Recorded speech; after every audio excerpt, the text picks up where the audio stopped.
আমরা চলে এসেছি ফাইনালি আফ্রিকার জঙ্গলে। আর এখানে পাওয়া যায় সোনা। আর দেখো সোনা খুঁজতে নেমে পড়েছে। পেলে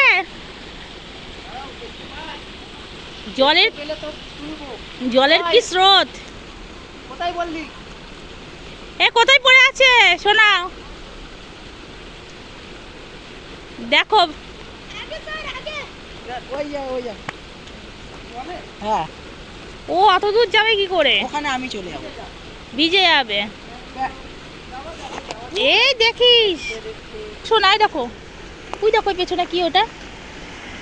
হ্যাঁ ও বাবা, দেখো মা, এরকম বলতে হবে 1 টাকাও 1 টাকার বরাবর হয় না। সে তো আছে, 1 টাকা 1 টাকা করেই তো 100 টাকা হয়, 100 টাকা 1 টাকা করেই তো আবার 1000 টাকা হয়। গাইস দেখে যাও। 1 টাকাও ফেলে দেবে না। হ্যাঁ গাইস, 1 টাকাও কামাতে অনেক মেহনত লাগে। আচ্ছা সে নাই হলে এখনো ওর তো বাবাকে পাবে অবশ্যই।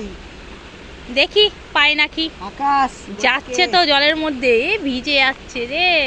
ভিজবে না, পাথর আছে ওখানে, আমি দেখাচ্ছি।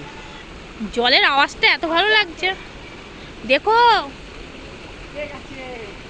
পুরো ভিজে গেছে।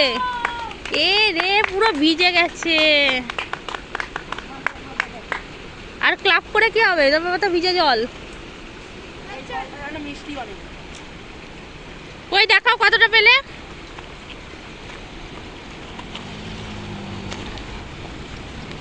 দাঁড়াও তোমাদেরকে দেখাচ্ছি কতটা সোনা পেয়েছে। ওই দেখো দেখো, নিয়ে আসো। 1 টাকা সোনা। এই দেখো 1 টাকা থেকে স্টার্ট। 1 টাকা। আমি কি বললাম, 1 টাকা কামাতেও মেহনত লাগে, তো 1 টাকা কামানোর জন্য বাবাকে জলে নামতে হলো।